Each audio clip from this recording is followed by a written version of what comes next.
welcome back to the Racing Mindcast, the show to help athletes slow down their minds so they can race past their limits. I'm Chris Haig. And I'm Morgan Beckenbach-Davies. And we are continuing with our three-part section, so if you missed last week's Racing Mindcast, please go back and watch that, because we are trying a new format.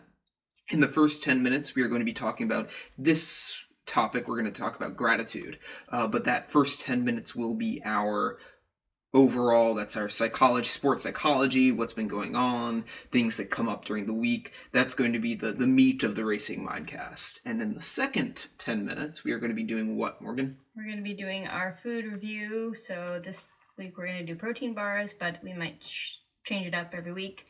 Make it cereal. We might make it, sports drinks. We don't know yet. We're just going to play around with it. But the second segment is going to be the Buy It or Bonk segment, where we do some kind of a product review. And once again, that's covering, we had our own channel for Buy It or Bonk, and now we're going to bring that over to this and incorporate it into the Racing Mindcast. That's coming over, and we're going to do a video on the Buy It or Bonk page just to say we've moved and this is our new channel.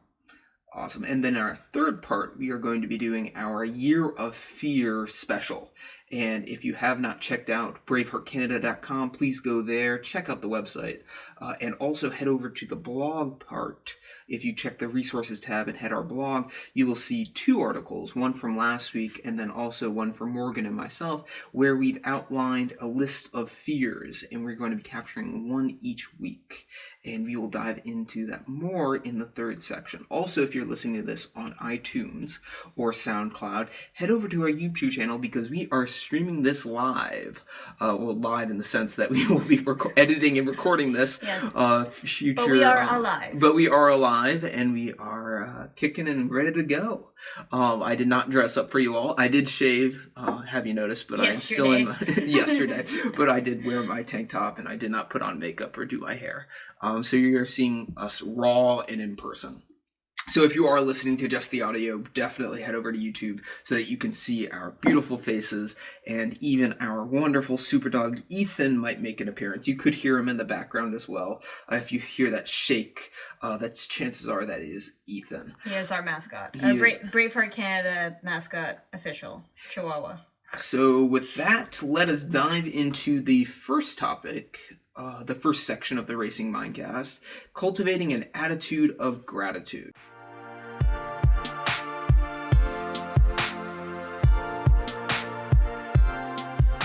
while I take a sip of coffee, Morgan, tell us, what is gratitude? If you could sum it up in a sentence, what would gratitude be to you? I think it takes a long time to kind of come to a decision on what it means for you as an individual. But for me, I think it means taking the time out of your day to recognize where you are in the present and all of the gifts that can come from your present moment. That's deep. I was gonna say that's a bunch of crock. It needed to be. No, but that's. I think you hit it right on the head. But in our current culture, you hear it a lot. Oh, you need to be more grateful. You need to be more thankful. You need to give thanks. You need to be thankful for each and every single special snowflake. How can we cut through that and kind of get into gratitude more? Well, yeah. How could that's a very I find that's a very superficial. Yeah. Let's all gather around the table and give thanks for what we have. Yeah, it sounds like a Hallmark card. It sounds like a heart. How can we get away from the Hallmark card? And there's nothing wrong with Hallmark cards, but I think they are just a card. So how do we break it down into a kind of a stepwise? How can we incorporate more moments of gratitude into our life in a tangible way that is feasible given, the hustle and bustle of daily life? Mm-hmm. How do we kind of inject moments of gratitude into our pre-existing routine? So to go back to your definition, and I'm going to incorporate that into what I wrote down in my notes here, is a feeling of thanks for whatever is going on in the present moment. Right. So I really liked what you said, and I took a twist there of no matter what's going on, giving thanks for it in that present moment. Right. So that covers the why. What is it? Why, though, should we have gratitude? Mm-hmm. I think it changes your perspective on completely 180. Like that. From thinking of everything as an obstacle into an opportunity. So instead of seeing all the things that you aren't doing, it's seeing all of the things that you have achieved, so that you, if you're a numbers person, you can see that those are data points in the right direction. Mm-hmm. Your parabola is not complete, Right. but it is showing you a trend line that gives you a sense of a light at the end of the tunnel. You're not at the end, but it reminds you of how much you have achieved. Makes you ask the question, is there an end? Or is it just a new beginning? The end of the goal. The end, Which the is end like of a goal is just the beginning exactly. of a new goal, of a new beginning. One door of a goal closes and another door of a other goal opens, or something very mixed metaphor-y.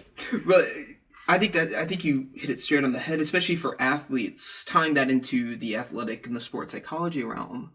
The reason for gratitude is it helps you enjoy the process more and contextualize those data points. So I think a lot of athletes, especially when they're looking at their training peaks metrics, they like to see their training as a linear line, that every single workout's going to be better than the workout before. Yeah. Every single week you're going to be fitter than the week before. Yeah. And then you have this nice linear plot that you're always going to be faster, and we know that's not going to really happen. No. You will have injuries, hopefully not, but you will have ups, you will have downs, you will have days where you're feeling like crap, you will have days where you're feeling fantastic and you're just nailing workouts. And it's going to be zigzaggy, but as long as the zigzags are going on an upward, means line, whatever the statistical line of best fit is line called. Of regression? Possibly. But as long as the overall trend is upward, I don't think it should be that big of a stress to see that things are going whoop, whoop, whoop, whoop, whoop, whoop, up and down, up and down. So with gratitude, you're able to ride those waves of anxiety that when you are feeling bad, you don't stress out about it. Well, if you have a bad workout, it means being able to flip the bad workout into a workout that provides opportunity to do, to see some good in it. It's being able to salvage a bad workout based on your mindset. I think it's disentangling. It's taking away the label of bad. Yeah, exactly. I think with approaching something with an attitude of gratitude, you take that quote-unquote bad workout where your paces might be slower and say, I'm thankful for being able to do this workout. This workout is not good nor bad. This is just a workout. And just being able to go out and experience this is a huge blessing. And it's a success right there. Like getting on the bike or getting your shoes on, getting out the door, whatever your sport is, being able to do that in the first place is victory. And this is a pretty cool opportunity to be able to do that. Mm-hmm. One caveat there that I find myself falling into is that people say, oh, I should be feeling grateful. And I think when you incorporate that should word, you automatically start beating yourself up for not being... on yourself. You're shooting. Thank you, Sex and the City. Exactly. I didn't know that was a Sex and the City thing. You didn't? No, I love that expression. And then someone said, that's from Sex and the City. I think you told me that. I told you that, and I'm sorry, I burst your bubble. Yeah. But don't shit on yourself, to quote Sex and the City. It's a good line. Instead say... I'm going to take this opportunity. My paces aren't where I think I wanted them to be, but that's okay because I'm out here, I'm enjoying myself, I'm healthy, I'm happy. I need to step back, step away from the data points. And when you step away from the paces and the metrics and start to spot things in your environment of, whoa, that's a pretty cool scene right there. The water's so placid, or the hustle and bustle, or the rustling of the leaves in the trees. That's a pretty cool sound. Or that's a cool house right there. Or that's an awesome dog. When you take the opportunity to step away and dive deeper into the present moment, that allows gratitude to flourish. It also gives you the opportunity to realize that your performance on a given day does not define you as a person, and that your numbers are going to go up and down throughout the course of your life. So you're not defined by the numbers of the day, or one failure does not define you any more than one success defines you. And so bringing yourself back to, okay, what is it? Why am I doing this? Am I getting out of it what I'd hoped in terms of, am I getting fitter? Am I getting a boost of endorphins, which is, making me, more alive? Like, am I doing something good for myself and my body and my mind? And I think all of those answers will be yes, regardless of your times. One pitfall a lot of people fall into, both athletes and non-athletes alike, when they're talking about gratitude, is they feel like it's a denial of difficulty. And I think what we're saying here is that gratitude is not a denial of difficulty, rather it's an acceptance of difficulty. And you're accepting the honesty of the present moment in good situations and bad situations. Right. And accepting that difficulty and actually turning that difficulty and saying, thank you for this difficulty because it will make me stronger. That takes gratitude to a whole nother level.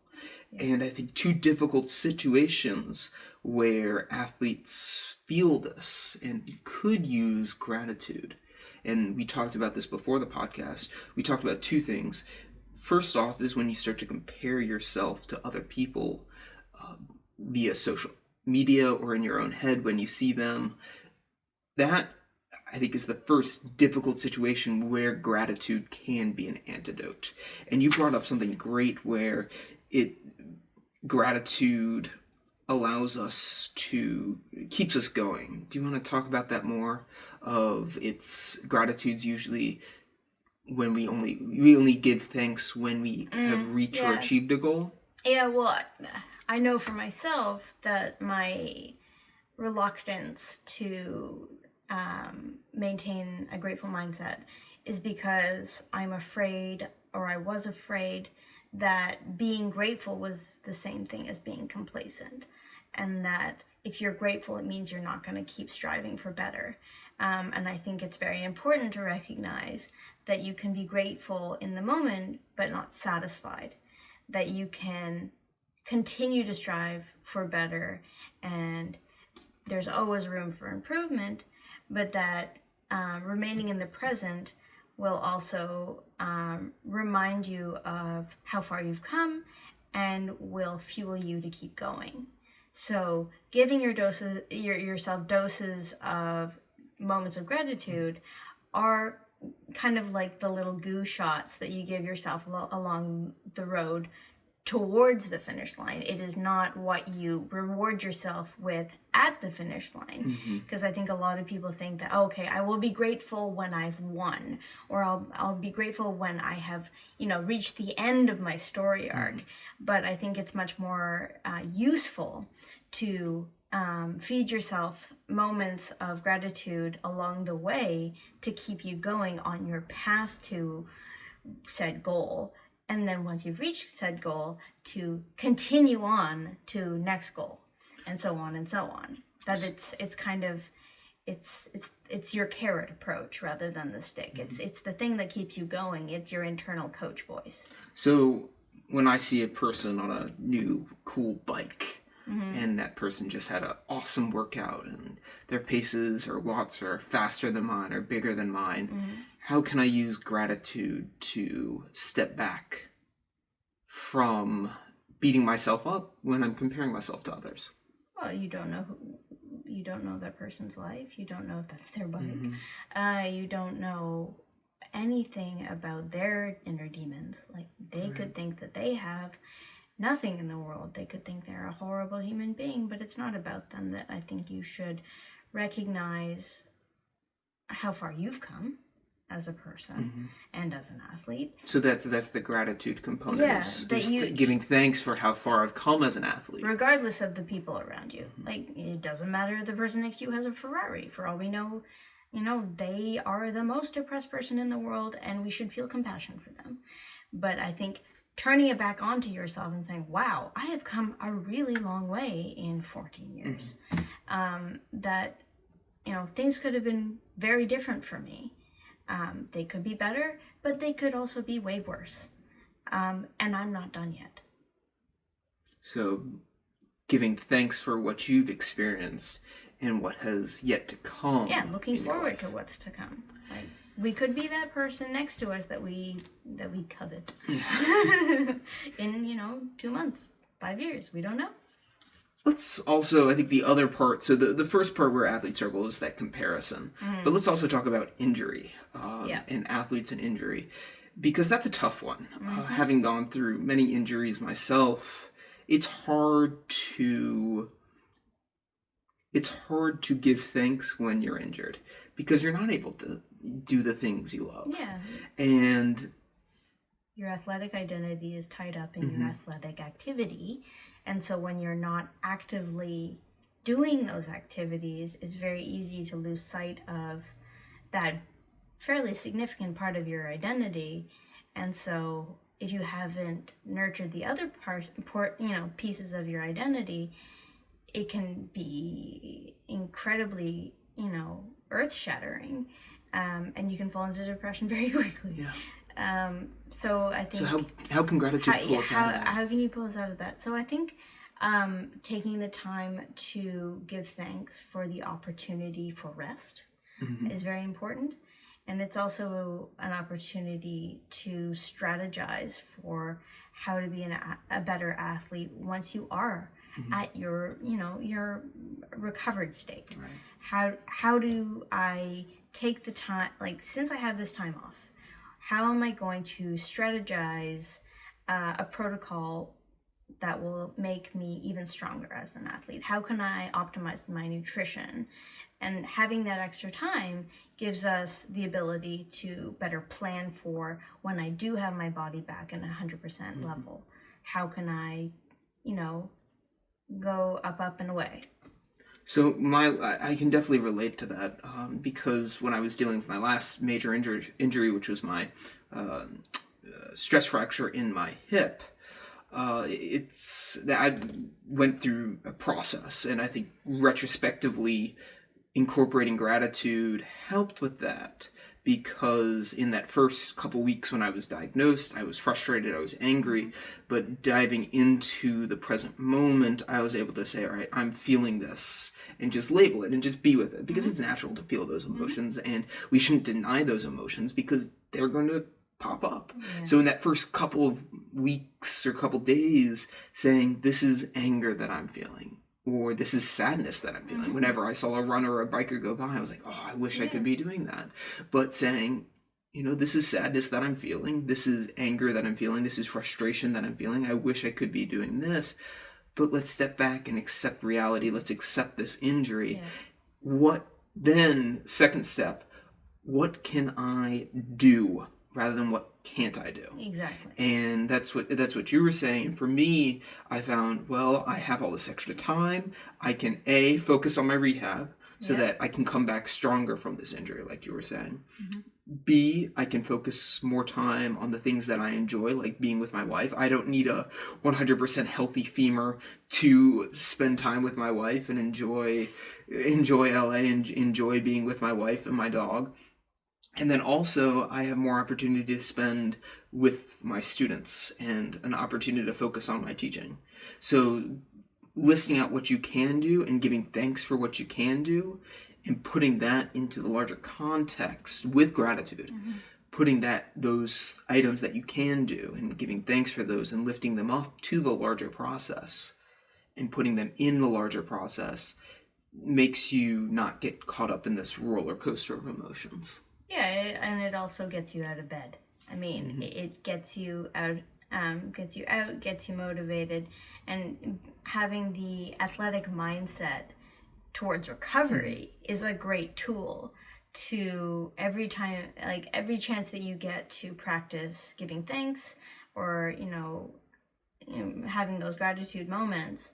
It reinforces certain neural pathways in the mind to be able to handle with obstacles even better with each subsequent, pitfall, because you've been practicing these tools, these mental, tools that each time something happens, God forbid, you're able to cope with it even better because you have this, cognitive toolkit at your disposal to say, okay, I can turn this on its head, look at it in a positive way, and say, okay, what can I make with this? How can I turn these lemons into lemonade? Sorry, Beyonce, I've completely ripped you off. But you know what I mean? And she does have hot sauce in her handbag. Anyway, that's final note, because we do have to move on to the Buy It or Bonk, which I know a lot of people are looking forward to. I'm getting hungry myself, and I'm looking forward to those bars. But let's leave the listeners and the viewers out there with 2 things that they can start doing, tools that they can start incorporating in their everyday life to create this attitude of gratitude. Right. I'll start. My first thing is start to be more mindful. So set a reminder on your phone, do a mindful moment, but whenever you can, whether it's in traffic or whether it's taking the dog for the walk or whether you're sitting down for a meal, step back and say, this is what's going on right now. This is reality. This is what I'm feeling. This is what I'm tasting. This is what I'm feeling textually, also feeling emotionally. This is how my body is feeling. These are the points of contact that I'm experiencing, whether it's my feet on the floor, my back on the chair. Take those moments to be mindful, because gratitude, I think, naturally will develop when you are present in the moment. And more aware of yourself and your surroundings and your thoughts and your circumstances. Following on from that, I would recommend setting a consistent time each day. So decide on a time that is fairly, open throughout the whole week. So say it's 6 o'clock in the morning before you take the kids to work, to school, or between college courses, but a time of day that you have available to you at every single day or thereabouts, and set that time aside as your time to practice gratitude. And I would also, just in the beginning, especially, write it down. Write down at least... So that's tip 2, write it down. Yeah, write it down. Write down 3 things that you are grateful for that day. And I would add a rule to that: you can't repeat. That, because when we started doing, we had a pretty good streak of what we were grateful for at the end of the day, and I would love to start that up again. But we had a rule when we did that: is you can't repeat. So after the first couple of days, we had, I'm thankful for my wife and my dog, and I'm for my child. And then after that, it started to get tough, and we really had to say, I'm thankful for little Roman beating up another kid, because it brought out emotions. It brought out emotions that I didn't know were present, and I was able to deal with the situation and was able to diffuse pressure that had been building up. That's a horrible example, but he's a school teacher, so this is where that's coming from. It's like a little random. It does. I think writing those 3 things down and saying no repeats. I think that's a great tool. You gotta really, dig deep. And I think it's really good. But I would definitely recommend writing them down in like a notebook or on a piece of scrap paper. At least 3 things. You can go crazy if you want, but 3 is good to start. No repeating, and try and be consistent. And I find what helps is keeping the time of day consistent as well.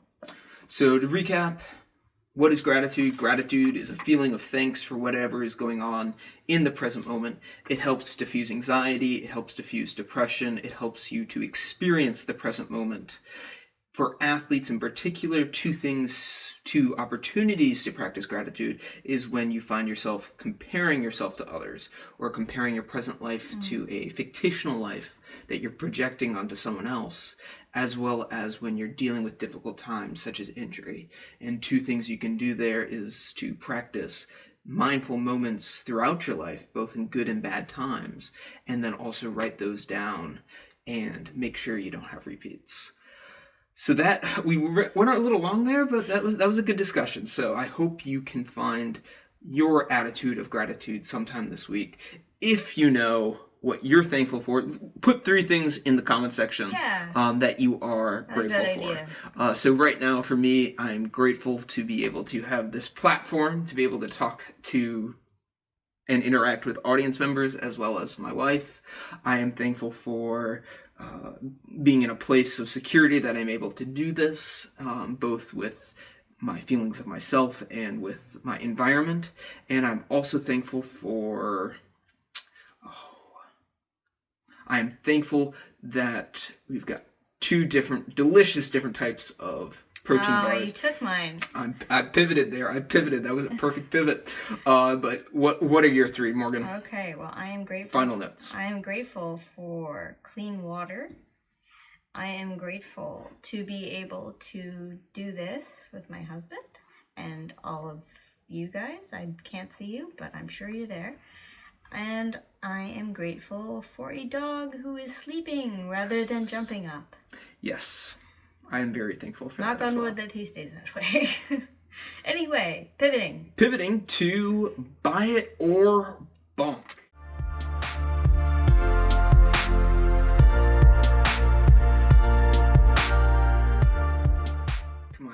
Well, I wouldn't say my favorite part, but one of my favorite parts. It looks like it's your favorite part. It is. I'm very excited because what do we have today? Okay, so you got 2 ones. One is from Canada, one is from the States. What do you want to start with? All right. I will introduce them first. Okay. We have I'm not going to hold it up yet, but it's one of the newer flavors of Oh Yeah One bar. It's the blueberry crumble or cobbler? Blueberry cobbler. That's it. Cobbler. So fairly new and fairly summery as we are in the dog days of summer. We are not going to pumpkin spice season quite yet. No, gosh. We are still in summer. It is not fall. Instagram seems to think it's fall. Yeah, Starbucks has not released the pumpkin spice latte yet. The PSL is not out. It's Trader Joe's is caved. A lot of people are caved. Okay, and this is one from Canada. It's called Daryl's All Natural Protein Bar, and this is one of their newest flavors. It's s'mores or campfire s'mores, and we'll have pictures at the end, so you can take a better look at all the packaging. So 2 iconic summer treats: blueberries and we actually went to a farmer's market on yesterday, and we just had the best blueberries. Yeah, tis the season. Tis the season. So what do you want to start with, s'mores or blueberries? Let's start with blueberries and save s'mores for a second. So this is the blueberry. Yours, sir? And I will hold this up. So it's got looks like a vanilla coating, and that's the inside. So you see some chip of something in there. Hold on. But 2 layers, most likely blueberry and vanilla. Okay. So we will macro-wise read them out, and we'll have these flashing across the screen, most likely right now. So we have 220 calories for the bar, 8 grams of fat, 105 sodium, 24 carb, 10 fiber, 1 sugar, of course, and 20 protein. Sweet. So a typical bar. Whoa, blueberry. Yeah, you smell the blueberry. Whoa. That's like a cartoon blueberry. Yeah, it's. Then again, I've never had a blueberry cobbler.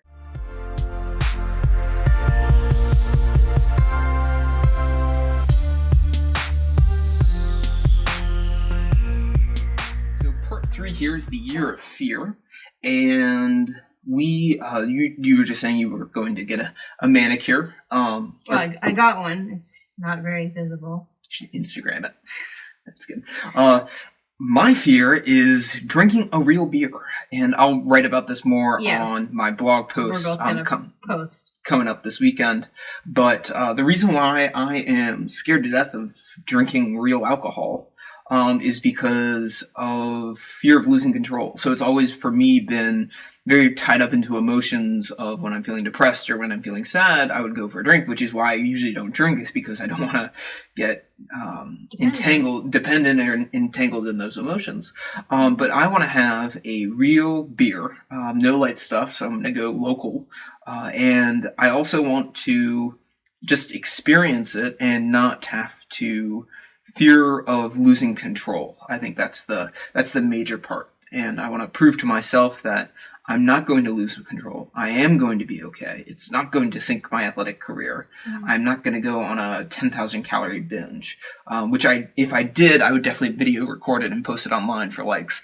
But anyway, that will not happen. And also, it's not something that I need to be afraid of. And that's why I'm doing it. So we're going over to Bar Harbor this weekend to visit my dad, and there's a lot of great breweries there, so I'm going to pick up a nice IPA or something, or a lager, or I don't think I'll go hard cider. I think I'm going to stick with a beer, and just enjoy it. Something that I can enjoy and savor and experience with my dad. Because I've never had a drink with my dad, so it'll be fun to experience that, and I think it's a good way to conquer my fear. So stay posted on that. We're going to post a blog on Sunday on braveheartcanada.com with those 2 fears that we can now cross off the list. Yeah, and I don't know if I explained fully why manicures are a fear of mine. It's not the manicure itself. Like, I'm not afraid of my fingers right now. Like, it is going to a place outside of my social circle, outside of my kind of cultural circle, because I didn't grow up with a really girly mom who, dolled me up and stuff. I was a real tomboy, and I wasn't ever really interested in it, so it always intimidated me. And so this is just me getting out of my comfort zone, taking myself less seriously. And it also kind of doubles as self-care. Like, I really undermine my own self-care because I will always find excuses that, I'm not worth it, or it's just silly, or, it's overrated.